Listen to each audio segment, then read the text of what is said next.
Sayali auntie, how are you? Hi Akshita, I'm good. How are you? I'm doing pretty well. Yeah, what's up? I actually have a couple questions about you about voting since I'm a new voter this year and you're an experienced voter. Oh, congratulations. So how can I help you? Well, for starters, I was wondering how I would go about registering to vote online. For that, you can go to Secretary of State website and register.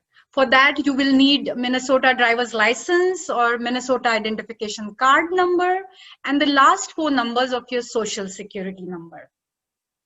Okay, and then what happens after I register to vote?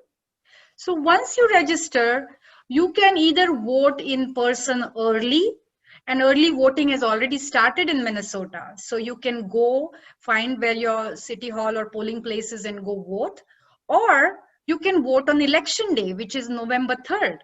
And the third way that you can vote this year is absentee ballot. As you know, due to COVID restrictions, people can get an absentee ballot in the mail and then fill it out and send it. Oh, okay. But what happens if I forget to register to vote this year? Oh, you can always register in person on election day. For that, again, you will need a photo ID with your address, a document with your name, and someone with you who is a registered voter that can vouch for you. Okay, and how does in-person voting even work this year?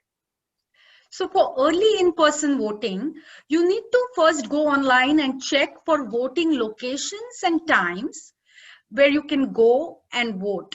And when you have that information, make sure you follow the COVID-19 guidelines, such as wearing a face mask and maintaining proper physical distance, and then you can go and vote. Same thing you can do on election day. Oh, okay. And then how does this absentee ballot work? It is pretty simple actually. So you go ahead and request an absentee ballot via the online application, and then it will arrive in the mailbox. Once the ballot arrives, you follow the instructions on the ballot and fill it out completely and then mail it as soon as you are done. Or you can also drop it off in person. Oh, okay. And then is there anything I should do to make sure my ballot is counted properly? I think that is the most important question, Akshita. Firstly, make sure you follow all the instructions. Make sure you use the signature that is on your Minnesota state ID or your driver's license. Secondly, send your ballot on time and include all the necessary information. If your ballot is postmarked on or before November 3rd and received by your county by November 10th to be counted, your vote will get counted. Okay. And if I decide to vote in person, how do I go about finding my polling place?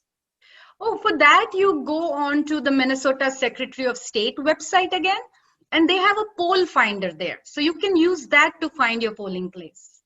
Oh, that's really convenient. But then how do I figure out all the people on my ballot?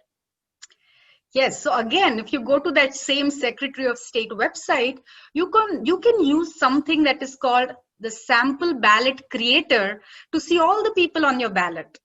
So you can enter your zip code and find the people who are running for election. Then you can research each of them and then decide who to vote for when you fill out your entire ballot. That's good to know. And are there any important dates that I need to remember? Yes, so pre-registration for voting ends at 5 p.m. and for the general election on October 13th. In-person early voting ends at 5 p.m. on November 2nd. And as you know, the general election day is November 3rd. Right. Okay. Thank you. I'm so excited to vote this year. Yes, thank you for asking all these important questions. It is so important to stay informed and do our civic duty. You're right, Auntie. Thank you so much. I hope this answered some of your questions too. Remember to leave any questions you may have in the comment section of this video so you, like me, can stay informed. Okay, happy voting.